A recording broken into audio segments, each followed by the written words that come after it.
नमस्कार प्यारे विद्यार्थियों। नमस्कार प्यारे विद्यार्थियों, आज हम चर्चा करते हैं बस्ती के बारे में। बस्ती, अधिवास, मकान, इनके बारे में चर्चा करते हैं।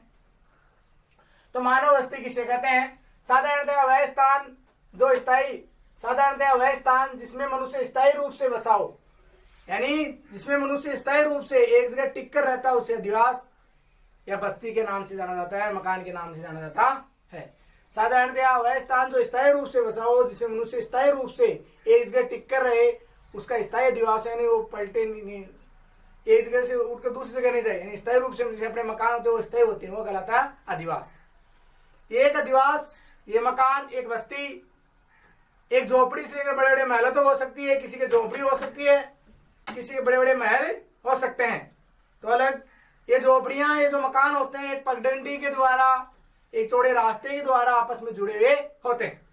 अब बढ़ते हैं आगे हम। उत्पत्ति के आधार पर अधिवास। उत्पत्ति के आधार पर अधिवास दो प्रकार के होते हैं, अस्थायी और स्थायी। ऐसा प्रश्न पूछाता है कि उत्पत्ति के आधार पर अधिवास कितने प्रकार के होते हैं? तो उत्पत्ति के आधार पर अधिवास दो प्रकार के होते हैं, अस्थायी और स्थायी अधिवास। ध्यान रखना आपको कि उत्पत्ति के आधार पर अधिवास कितने प्रकार के होते हैं? दो प्रकार के होते हैं, अस्थायी और स्थायी अधिवास। अस्थायी अधिवासों का निर्माण जो आदिम जनजातियां वो करती थी। जैसे जनजातियां वो क्या करती? जंगलों में शिकार करती या खेती करती, जूमिंग करती, वो एक स्थान से दूसरे स्थान पर जाती रहती, या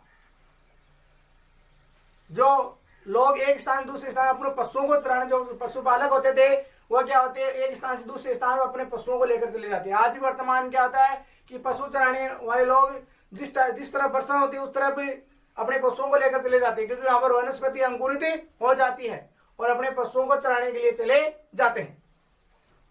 तो प्राचीन काल से मानव अधिवास मौसम के अनुसार चलते रहे। मौसम के अनुसार व्यक्ति अपने पशुओं को एक स्थान से दूसरे स्थान पर ले जाकर चराता रहा है, तो वो कहलाता है अस्थायी अधिवास। यानी उनके स्थायी अधिवास, जैसे 5 दिन यहाँ पे डेरा डाल लिया, 5 दिन दूसरे चले गए, जैसे बंजारे हैं, बोटियां हैं, बक्कर है, गुजरवाड़ है, ये जनजातियां क्या करती है? अस्थायी अधिवासों का निर्माण करती है। जैसे एस्किमो जनजाति के लोग भी स्थायी अधिवास रहते हैं। ऐसे जैसे अफ्रीका में जो कलारी बुर्समैन जनजाति है, उनका भी अस्थायी अधिवास होता है। भील जनजाति, ये भी क्या आते हैं? अस्थायी अधिवास का निर्माण करते हैं। जितने भी जनजातियां हैं वो अस्थायी अधिवास का निर्माण करते हैं। इनके जो अधिवास होते हैं वो स्थिर नहीं होते, एक स्थान से दूसरे स्थान पर जाते रहते हैं। स्थायी अधिवास, ऐसा अधिवास जो स्थायी रूप से बसा हो। जैसे अपने अधिवास कौन से हैं? स्थायी अधिवास कहलाते हैं। उत्तर पाषाण काल में नई नई खोजें, उसके बाद में स्थायी अधिवासों का विकास सर्वाधिक मात्रा में होने लगा, यानी मानव समूह के रूप में रहने लगा। पहले विचरण करता है, एक स्थान दूसरे स्थान में चला जाता, वो कहलाता अस्थायी अधिवास। स्थायी अधिवास यानी मानव समूह के रूप में एक जगह टिक कर रहने लगा, वह कहलाया स्थायी अधिवास। तो दो प्रकार के उत्पत्ति के आधार पर। कार्य के आधार पर अधिवास दो प्रकार के होते हैं। जिस प्रकार कार्य करते हैं उसके आधार पर भी अधिवास दो प्रकार के होते हैं, ग्रामीण और नगरीय। ग्रामीण अधिवास किसे कहते हैं? वह जनसंख्या जो अपने जीविकोपार्जन के लिए प्राथमिक व्यवसाय में संलग्न रहती है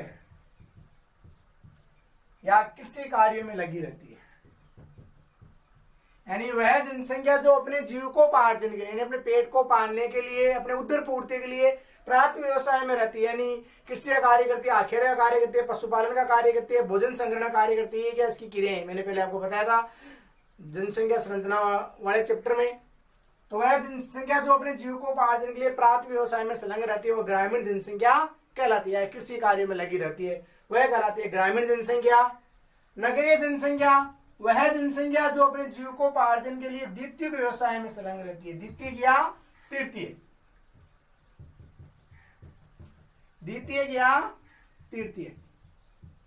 वह जनसंख्या जो अपने जीविकोपार्जन के लिए द्वितीय या तृतीय, वह जनसंख्या जो अपने जीविकोपार्जन के लिए द्वितीय या तृतीय व्यवसाय में संलग्न रहती है, वह कहलाती है आपकी नगरीय जनसंख्या कहलाती है। यानी वो परिवहन का काम करते हैं, उद्योगों में काम करते हैं, पैकिंग का काम करते हैं, उद्योगों में वस्तु पैक करने का, परिवहन, संचार, डॉक्टर, वकील, शिक्षक, ये कहलाते हैं आपके तृतीय व्यवसाय की क्रिया हैं। उद्योग पैकिंग ये द्वितीय व्यवसाय की रहे। तो कहने का तात्पर्य वह जनसंख्या जो अपने जीविकोपार्जन के लिए द्वितीय और तृतीय व्यवसाय में संलग्न रहती है वह कहलाती है आपकी नगरीय जनसंख्या। तो कार्य के आधार पर अधिवास दो प्रकार के होते हैं, ग्रामीण और नगरीय। उत्पत्ति के आधार पर अधिवास दो प्रकार के होते हैं, अस्थायी और अधिवास।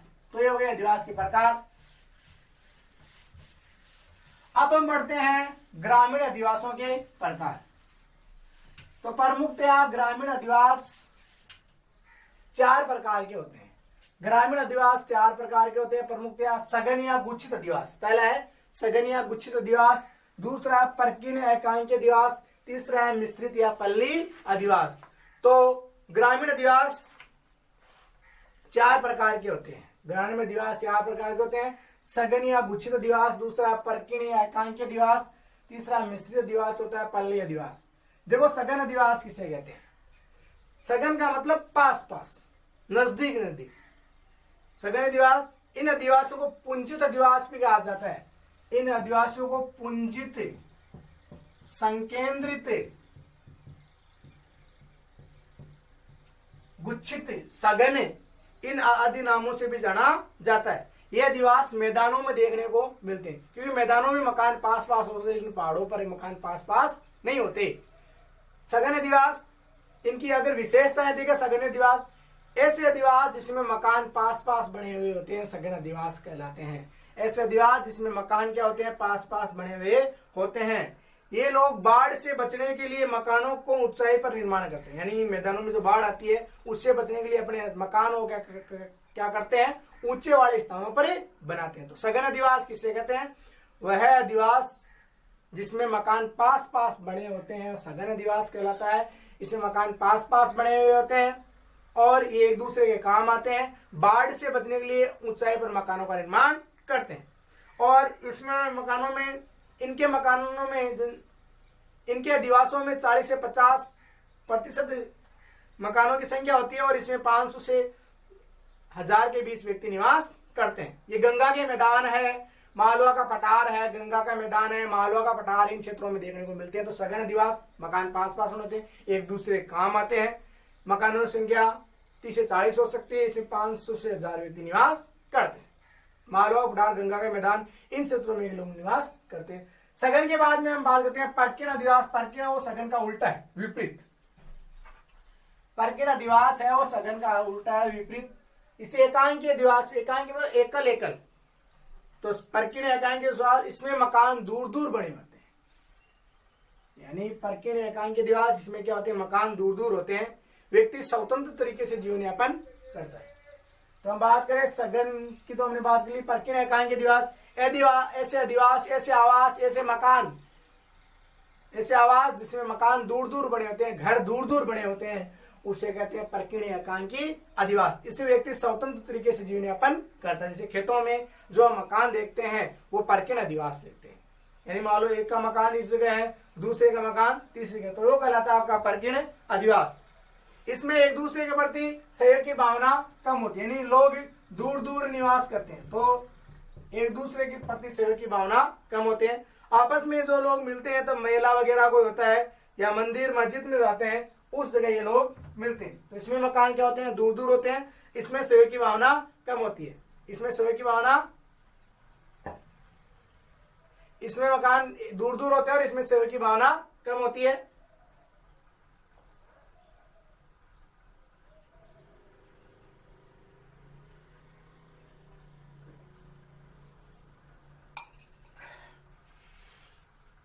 आगे बात करते हैं परकीर्ण एकांकी अधिवास। इसमें मकान दूर दूर होते हैं और इसमें एक दूसरे के प्रति सहयोग की भावना कम होती है।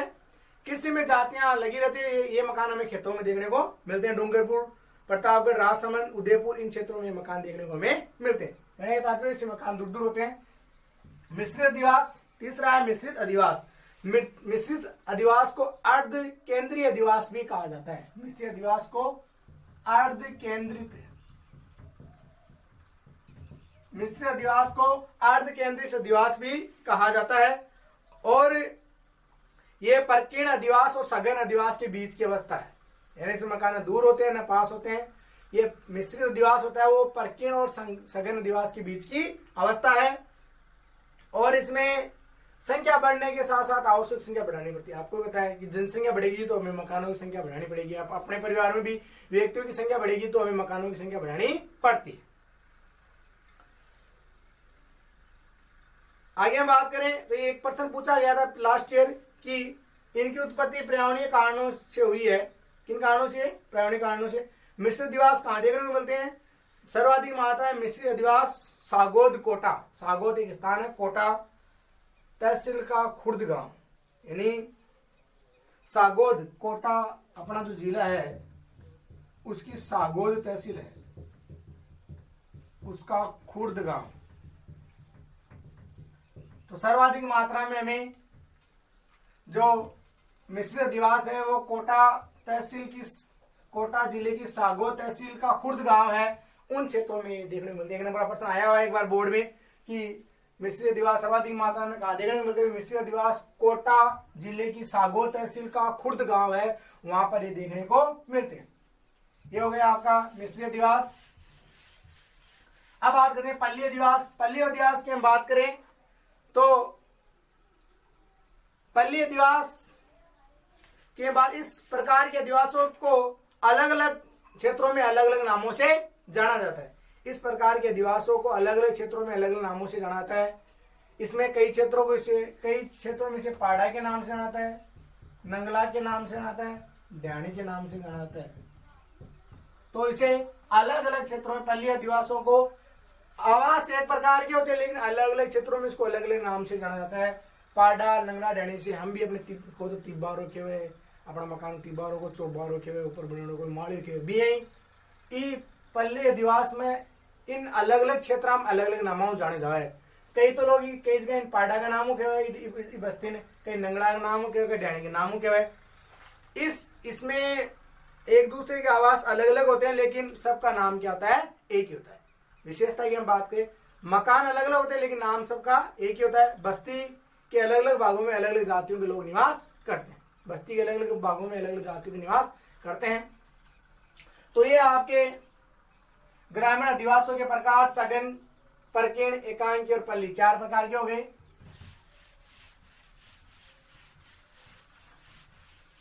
प्रकार के हम बाद में बात करते हैं ग्रामीण अधिवासों के प्रतिरूप।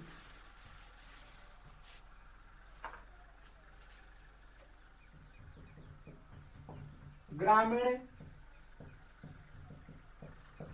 अधिवासों के प्रतिरूप। पहला है रेखीय प्रतिरूप,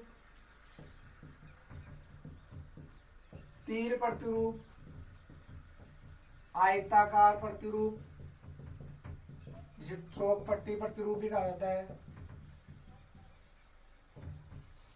चौथे की हम बात करें, पहला रेखीय प्रतिरूप, आयताकार प्रतिरूप, त्रिभुजाकार प्रतिरूप,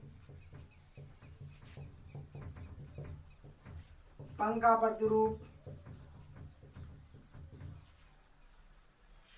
अरीय तिरछा प्रतिरूप या वर्ताकार प्रतिरूप, और तीर हो गया अरीय वर्ताकार प्रतिरूप, तारा प्रतिरूप, अरीय प्रतिरूप, मधुमक्खी प्रतिरूप, मधुमक्खी छत्ता प्रतिरूप, और लास्ट है अनियमित प्रतिरूप।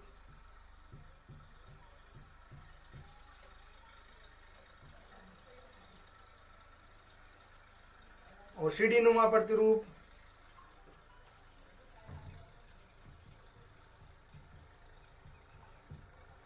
देखो ग्रामीण अधिवासों के प्रतिरूप, ध्यान से देखना, ग्रामीण अधिवासों के प्रतिरूप। पहली बात तो प्रतिरूप कहते किसे हैं? प्रतिरूप किसे कहा जाता है? अधिवासों के बसाव की आकृति के आधार पर किए गए विभाजन को प्रतिरूप कहते हैं। यानी अधिवासों की आकृति के आधार पर किए गए विभाजन यानी अधिवासों की आकृति के आधार पर किए गए विभाजन को प्रतिरूप कहा जाता है।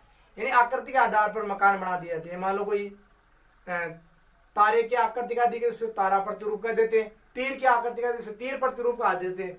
यानी आकृति बन जाती है मकानों की। यानी मतलब गोल गोल, मतलब राउंड में से गोल गोल मकान उसे वर्ताकार प्रतिरूप कहा देते हैं। तो आकृति के आधार पर विभाजन करना है, बंटवारा करना मकानों का, वही क्या कहलाता है? प्रतिरूप कहलाता है।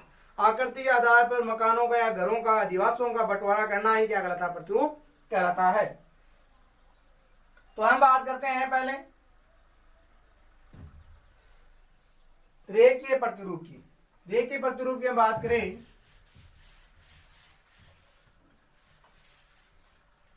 रेखीय प्रतिरूप किसी सड़क या किसी रेल लाइन, किसी सड़क या किसी रेल लाइन, किसी सड़क, किसी रेल लाइन या किसी नहर या किसी नदी के किनारे बने मकानों को रेखीय प्रतिरूप कहा जाता है। मान लो एक सड़क जा रही है सीधी, उसके किनारे किनारे दुकानें बनी है मार्केट में, सीधी सड़क है, तो वो कहलाया गया आपका रेखीय प्रतिरूप। रेल लाइन या रेल लाइन के आसपास में मकान बने हैं सीधे सीधे, तो वो कहला दिया आपके रेखीय प्रतिरूप। यानी किसी सड़क या किसी नदी या किसी नहर के किनारे किनारे बने मकानों को क्या कहते हैं? रेखीय प्रतिरूप कहा जाता है। रेखा के रूप में जो मकान बने तो उसे रेखीय प्रतिरूप कहा जाता है। इस प्रकार के प्रतिरूप गंगा, यमुना, मध्य हिमालय, जयपुर जिले का बरवाड़ा गांव, ऐसा पूछा जा सकता है कि जयपुर जिले कौन से गांव में रेखीय प्रतिरूप देखने को मिलते हैं?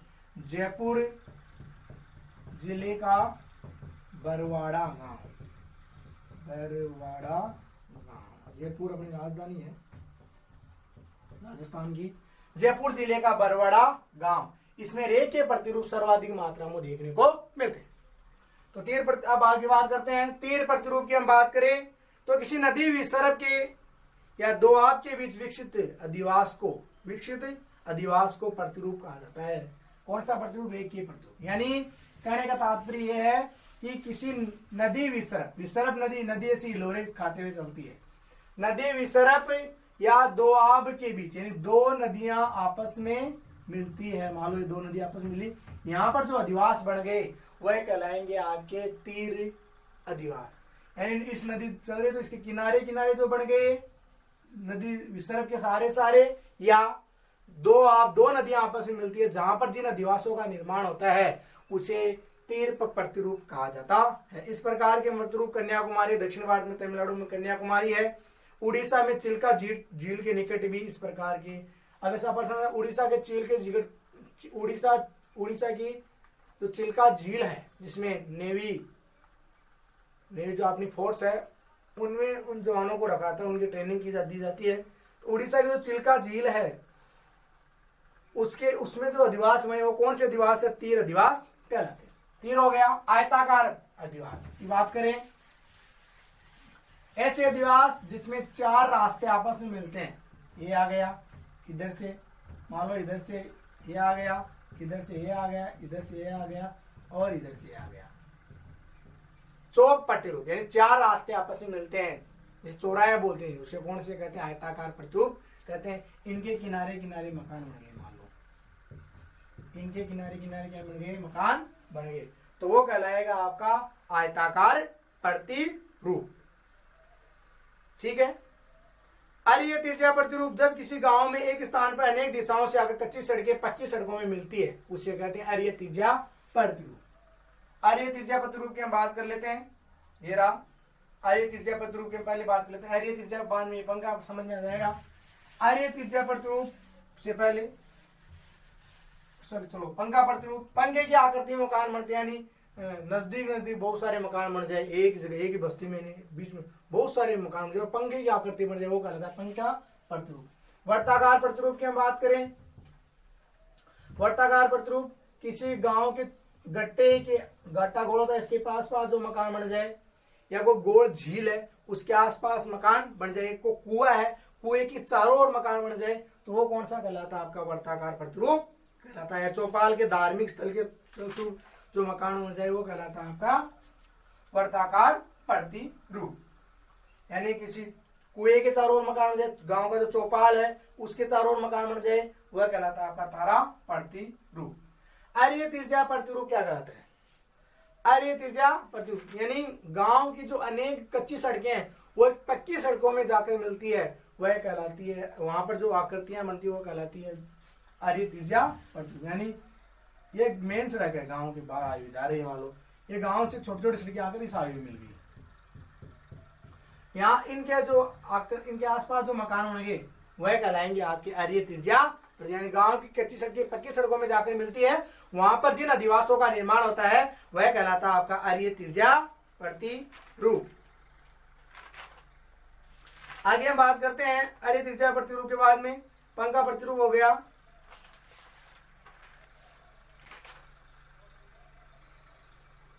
अर्य तिर्जा प्रतिरूप आप तमिलनाडु राज्य में सर्वाधिक मात्रा में देखने को मिलते हैं। तारा प्रतिरूप, तारा प्रतिरूप पहले अर्य तिर्जा प्रतिरूप के रूप में विकसित होता है। एक केंद्र बिंदु यानी केंद्र बिंदु पर अनेक सड़कें मिलती है, वही कहलाता है तारा प्रतिरूप। तारे की आकृति बन जाती है, तारे की आकृति है वह कहलाता है आपका तारा प्रतिरूप। आगे हम बात करते हैं तारा प्रतिरूप अर्य तिर्जा मधुमक्खी मतलब बहुत सारे छोटे छोटे मकान, इसे एशिया की धारा में गंदी बस्ती उसमें जो मकान बने वो कहलाते हैं आपके मधुमक्खी। छोटे छोटे मकान बहुत पास पास में बढ़ जाते हैं वो कहलाते हैं आपके मधुमक्खी छत्ता प्रतिरूप। अनियमित प्रतिरूप यानी मकान बनाने को नियम नहीं होता, जहां पर जगह मिली वहीं पे मकान बनाने से खेतों में ऊंची सी जगह देकर मकान बनाते हैं, वो केवल लेवल वगैरह नहीं होते, वो कहलाता है आपका नियमित प्रतिरूप। लास्ट आपका सीढ़ी नुमा प्रतिरूप, पर्वतों के सारे जो पर्वत है उसके नीचे उतरते, उसके किनारे किनारे से हर्ष वाला पर्वत है, हम उनसे उतरते नीचे थे, उसके जो नीचे मकान बड़े हैं पर्वतों के नीचे वो कहलाते हैं आपके सीढ़ी नुमा प्रतिरूप। वही हो गए प्रतिरूप। प्रतिरूप में से 1-2 नंबर का प्रश्न सवाल पूछा जाता है। अब बात करते हैं हम नगरीय बस्तियों का वर्गीकरण।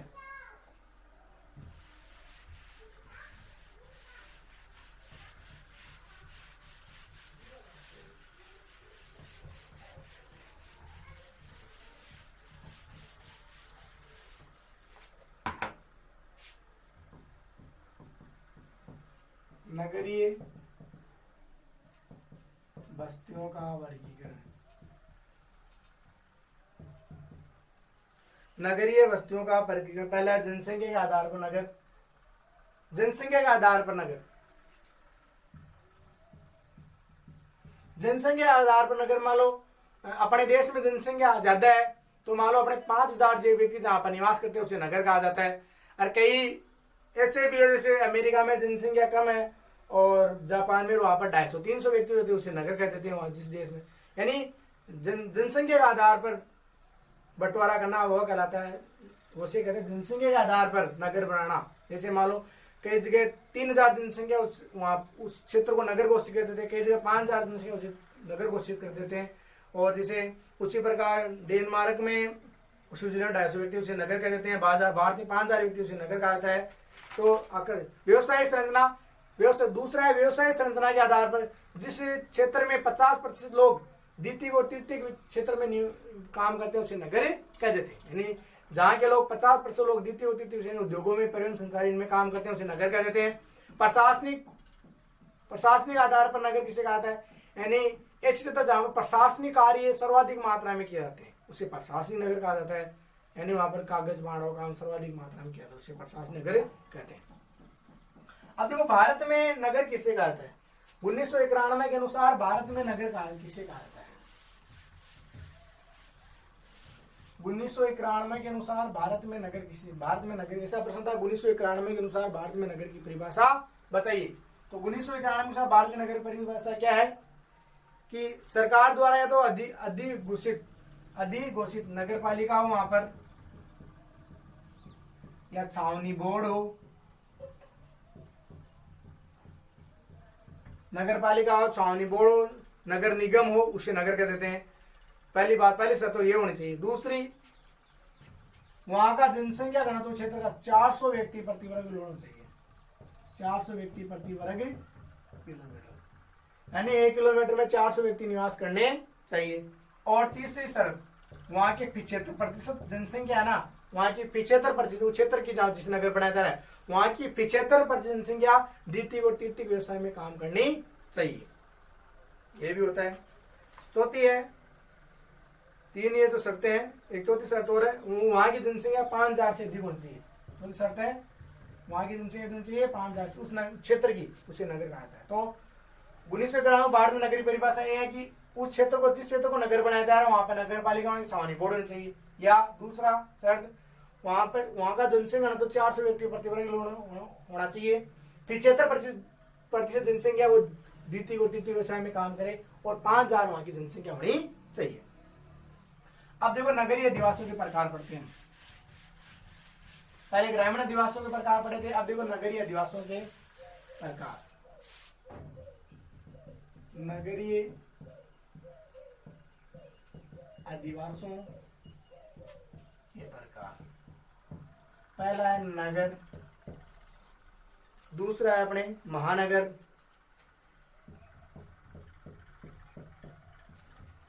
तीसरा है सन्नगर, चौथा है वर्धनगर। पहला नगर, 1 लाख से अधिक लेकिन 10 लाख से कम जनसंख्या वाले क्षेत्र को नगर कहा जाता है। यानी नगर किसे कहते हैं? पहला था गांव, गांव में जब कम लोग व्यक्ति उसे गांव कहते हैं। गांव से बड़ा कहलाता है कस्बा, कस्बे से बड़ा कहलाता है नगर। तो नगर किसे कहते हैं? 1 लाख से अधिक लेकिन 10 लाख से कम। ध्यान लो, मान लो किसी क्षेत्र की जनसंख्या 1 लाख से अधिक हो लेकिन 10 लाख से वहां की जनसंख्या होनी चाहिए कम होनी चाहिए, उसे नगर कहा जाता है। यानी 1 लाख से अधिक लेकिन 10 लाख से कम जनसंख्या वाले क्षेत्र को नगर कहते हैं। और प्लस वहां के 50% लोग द्वितीय और तृतीय व्यवसाय में काम करने चाहिए, उसे नगर कहा जाता है। जैसे राजस्थान का बीकानेर जिला। नगर किसे कहते हैं? नगर कहते हैं 1 लाख से अधिक लेकिन 10 लाख से कम जनसंख्या वाले क्षेत्र को नगर कहा जाता है। और 50% वहां पर द्वितीय और तृतीय व्यवसाय में लोग काम करने चाहिए। नगर से बड़ा है महानगर। महानगर किसे कहते हैं? 10 लाख से अधिक लेकिन 50 लाख से कम जनसंख्या वाले क्षेत्र को नगर कहा जाता है। 10 लाख से अधिक लेकिन 50 लाख से कम जनसंख्या वाले क्षेत्र को नगर कहा जाता है। 10 लाख से अधिक होनी चाहिए जनसंख्या लेकिन 50 लाख से कम होनी चाहिए, उसे महानगर कहा जाता है। और ऐसे महानगर, इसे मेट्रो सिटी भी कहा जाता है, जैसे जयपुर, जोधपुर, कोटा, ये महानगर। तो महानगर किसे कहते हैं? 10 लाख से अधिक लेकिन 50 लाख से कम जनसंख्या वाले क्षेत्र को महानगर कहा जाता है। नगर 1 लाख से अधिक लेकिन 10 लाख से कम जनसंख्या वाले क्षेत्र को नगर कहते हैं, लेकिन 10 लाख से अधिक लेकिन 50 लाख से कम क्षेत्र वाले को महानगर कहा जाता है। सनगर, पहली बात तो सनगर शब्द का प्रयोग सर्वप्रथम किसने किया? प्रश्न पूछा जाता है, कब हुआ, किसने किया? तो सनगर शब्द का प्रयोग सर्वप्रथम, सनगर शब्द का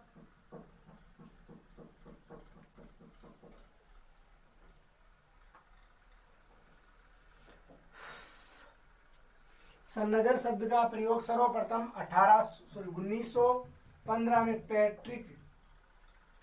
सन्नगर शब्द का प्रयोग सर्वप्रथम 1915 में पैट्रिक गेडिज ने किया। पैट्रिक गेडिज, ये प्रश्न पूछा है। सन्नगर शब्द का प्रयोग सर्वप्रथम किसने किया? तो सन्नगर शब्द का प्रयोग सर्वप्रथम 1915 में पैट्रिक गेडिज ने सन्नगर शब्द का सर्वप्रथम उपयोग किया। 1 नंबर का प्रश्न, सन्नगर का प्रयोग सर्वप्रथम कब और किसने किया? तो सन्नगर शब्द का प्रयोग सर्वप्रथम 1915 में पैट्रिक गेडिज ने 1915 में किया। कब किया? 1915 में। ये विशाल नगर, ये विकसित हुआ नगरीय क्षेत्र होते हैं जिसमें 50 लाख से अधिक जनसंख्या निवास करती है। ये नगरों और शहरों से मिलकर आपस में बने होते हैं। नगरों और शहरों से मिलकर क्या बनते हैं? नगर बनते हैं। इसमें जनसंख्या जैसे लंदन, शिकागो, ग्वालियर, मध्य प्रदेश में दिल्ली है, गुड़गांव है, ये क्या कहलाते हैं? सनगर। सनगर हो गया। वर्धनगर, वर्धनगर मेगालोपोलिस सबसे बड़ा है। कौन सबसे बड़ा है? मेगालोपोलिस से क्या बना? वर्धनगर बना। मेगालोपोलिस से क्या बना? वर्धनगर बना। मेगालोपोलिस, तो मैं मेगालोपोलिस से क्या बना है? वर्धनगर बना है। मेगालोपोलिस से वर्धनगर बना है। अब आगे हम चर्चा करते हैं कि वर्धनगर मेगालोपोलिस सबसे बड़ा, जिसका अर्थ होता है विशाल नगर, सबसे बड़ा नगर, वो जो कहलाता है वर्धनगर सबसे बड़ा नगर। बहुत विकसित क्षेत्रों से इसमें बड़े बड़े शहर आपस में मिलकर बने होते हैं। अब देखो कि वर्धनगर का सर्वप्रथम प्रयोग किसने किया, तो वर्धनगर का सर्वप्रथम प्रयोग जीन गोटमैन ने 1957 में किया। वर्धनगर का प्रयोग जीन गोटमैन ने 1957 में किया। इसमें जनसंख्या 50 लाख से कई ज्यादा अधिक है, और जैसे मॉस्को, कोलकाता, मुंबई, दिल्ली, यहाँ पर ये शहर आते हैं, ये नगर आते हैं। तो वर्धनगर का प्रयोग सर्वप्रथम जीन गोटमैन ने 1957 में किया। ये मेगालोपोलिस सबसे बड़ा है, जिसका अर्थ होता है विशाल नगर। सनगर का प्रयोग किसने किया, सर्वप्रथम सनगर का प्रयोग किया था 1915 में पैट्रिक गेडिस ने। तो ये हो गए नगरीय अधिवासियों के प्रकार।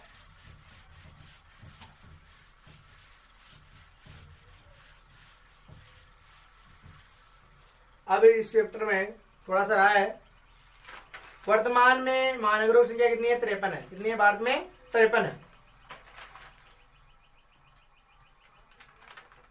और विश्व में 600 है। अब देखो नगरीय अधिवासियों की क्या समस्या है, अत्यधिक जनसंख्या और घनत्व, नगरों का बढ़ता आकार। नगरीय अधिवासियों की समस्या है, नगरों में अधिवास, यानी पहली समस्या अत्यधिक जनसंख्या और घनत्व का बढ़ता आकार, यानी अत्यधिक जनसंख्या। पहली समस्या नगरीय अधिवासियों की अत्यधिक जनसंख्या, यानी वहां पर जनसंख्या पहले से ज्यादा होती है, नगरों में और ज्यादा बढ़ती जा रही है, जिससे क्या होता है कई प्रकार की बीमारियां उत्पन्न होनी होती है। जैसे वर्तमान में बस्तियों में बहुत सारी बीमारियां उत्पन्न हो रही है। दूसरी बात करते हैं गंदी बस्तियों का आना है। नगरों में बहुत सारी गंदी बस्तियां हैं, वहां पर लोगों को रहने के लिए मकान नहीं, तो वो क्या करते हैं गंदी बस्तियों में जाकर रहने लग जाते हैं। तीसरा पर्यावरण प्रदूषण, नगरों में बहुत सारे गाड़ी मोटर चलते हैं, उनसे पर्यावरण प्रदूषण में कई बार जान का जोखिम भी हमें लेना पड़ता है। चौथा खाद्य पदार्थों में मिलावट, नगरों में व्यापारी अधिक लाभ कमाने के लिए करते हैं, खाद्य पदार्थों में मिलावट भी करते हैं, जिससे स्वास्थ्य का बुरा प्रभाव पड़ता है। अपराधों का बढ़ता स्तर, लोग क्या करते हैं नगरों में अधिक लाभ कमाने के लिए, अधिक पैसे कमाने के लिए करते हैं अपराध जैसे कार्य भी करते, दुष्कर्म, चोरी, डकैती कार्य भी करते हैं। तो नगरीय अधिवासियों क्या समस्या है, अत्यधिक जनसंख्या, दूसरा गंदी बस्तियों का होना, पर्यावरण प्रदूषण है, खाद्य पदार्थों में मिलावट है, अपराधों का बढ़ता स्तर है। ये क्या है, गंदी बस्तियों की समस्या है। समाधान के लिए हमें क्या करना चाहिए, वहां पर टैंकरों की व्यवस्था करवानी चाहिए। समाधान के लिए वहां पर्यावरण प्रदूषण को रोकना चाहिए, चौड़ी सड़कें बनवानी चाहिए, और स्वरोजगार के उपलब्ध शौचालयों का निर्माण करना चाहिए, अच्छा पानी उपलब्ध करवाना चाहिए। तो इसे क्या है, अब एक लास्ट है मुंबई की धारावी कच्ची बस्ती। मुंबई की धारावी कच्ची बस्ती, ध्यान रखना, मुंबई की धारावी कच्ची बस्ती, इसके बारे में थोड़ा सा जान लेते हैं। मुंबई महाराष्ट्र, जो महाराष्ट्र पड़ता है, की धारावी कच्ची बस्ती। देखो मुंबई की धारावी जो कच्ची बस्ती है, मुंबई की धारावी कच्ची बस्ती, इस बस्ती की स्थापना 70 वर्ष पूर्व गुजरात के कुम्हारों ने इसकी स्थापना की। गुजरात के जो कुम्हार थे 70 वर्ष पूर्व, 70 वर्ष पहले गुजरात के कुम्हारों ने इसकी स्थापना की। गुजरात के कुम्हारों ने कच्ची बस्ती की स्थापना, मुंबई की धारावी जो कच्ची बस्ती है, गुजरात के कुम्हारों ने इसकी स्थापना की। ये मुंबई शहर से पश्चिम 12 किलोमीटर पश्चिम में स्थित है, 557 एकड़ में फैली हुई है, और इसमें 6 लाख जनसंख्या निवास करती है। इस बस्ती में कितनी जनसंख्या निवास करती है, 6 लाख जनसंख्या। इसमें एक ही चौड़ी सड़क है जिसे 90 फीट रोड के नाम से जाना जाता। देख लो वहां पर 6 लाख जनसंख्या, सर्वाधिक मात्रा। यहाँ पर शुद्ध पानी की व्यवस्था नहीं है, वायु प्रदूषण है। अब देखो सबसे ज्यादा जो कोरोना है वो इस बस्तियों पर, यानी यहाँ पर बहुत सारे लोग रहते हैं, 6 लाख जनसंख्या। छोटे छोटे मकान बने, 2 बिल्डिंग मकान बने, सीढ़ी जंग लगी, सीढ़ियां लगी हुई है, गंदगी है बहुत सारी, वहां पर लोग पड़े रहते हैं, ऐसे बिहार के लोग हैं। अब महाराष्ट्र में सबसे ज्यादा कोरोना फैला है। अपने भारत देश में अभी कोरोना संक्रमित 2,30,000 के समथिंग संक्रमित है। वहां से लगभग 85 से 90,000 लोग संक्रमित अकेले महाराष्ट्र में है। अकेले महाराष्ट्र राज्य मुंबई में, महाराष्ट्र, क्योंकि धारावी कच्ची बस्तियों में क्या फैल गया है कोरोना, और वो वहां पर कोरोना रुकने वाला नहीं है। महाराष्ट्र की जो स्थिति है वो आने वाले 5-6 महीनों तक भी नहीं सुधरेगी। तो ये कोरोना, ये क्या है, मुंबई की धारावी कच्ची बस्ती है, वो भारत की नहीं बल्कि एशिया की सबसे बड़ी कच्ची बस्ती है, एशिया की। इससे क्या लगातार यहाँ पे समस्या सामने आ रही है, और महाराष्ट्र सरकार की समझ बहुत बड़ी समस्या विकट हो गई है। मुंबई की धारावी बस्ती के लिए मुकेश मेहता एक नाम का व्यक्ति आया, और उसने इसको पुनर्निर्माण करना चाहा, लेकिन वो बेईमानी साबित हुई, 2 लाख करोड़ रुपए लगे। लेकिन महाराष्ट्र सरकार इसको पुनः स्थापित करना चाहती है, वहाँ के लोगों को शुद्ध पानी उपलब्ध करवाएगी, पेयजल की बिजली उपलब्ध करवाएगी, रोजगार उपलब्ध करवाएगी, लेकिन इसमें टाइम लगेगा बहुत सारा। ये इसकी योजना है महाराष्ट्र सरकार की। तो मुंबई की धारावाची कच्ची ऐसी बस्ती है, कोरोना सबसे ज्यादा बचाओ। तो आप भी अपने घरों में रहिए, सुरक्षित रहिए। कोरोना के कारण एग्जाम पोस्टमार्टम कर दी गई है, 22 जून को भूगोल की एग्जाम है, तो ज्यादा से आप उन पर ध्यान दें। अब जो ग्रामीण नगरीय बस्तियों में अंतर, क्या अंतर है? ग्रामीण बस्तियों की हम बात करें ना, ग्रामीण बस्तियों में मकान कम होते हैं, आकार मकानों में छोटा होता है, जबकि नगरों में अधिक होता है। ग्रामीण लोगों में सुख स्वास्थ्य सुविधाएं कम होती है, जबकि वहाँ पर अधिक होती है नगरों में। ग्रामीण क्षेत्रों में शिक्षा की व्यवस्था कम होती है, जबकि शहरों में अधिक होती है। इनको रोजगार कम मिलता है, बल्कि वहाँ पर लोगों को रोजगार अधिक मिलता है। प्रशासनिक कार्य गाँव में कम होते हैं, बल्कि शहरों में अधिक होते हैं। तो ये इन बस्तियों के बारे में हमने चर्चा की। आगे हम व्यापार के बारे में चर्चा करेंगे। तो अगर किसी विद्यार्थी को अगर ये बस्ती वाला टॉपिक समझ में नहीं आता है, फिर भी कोई समस्या, तो कमेंट बॉक्स में चर्चा करें। और ज्योग्राफी जो चैनल है अपना, उसको सब्सक्राइब, ताकि वीडियो मिलते रहे आपको। जय हिंद, जय भारत, धन्यवाद।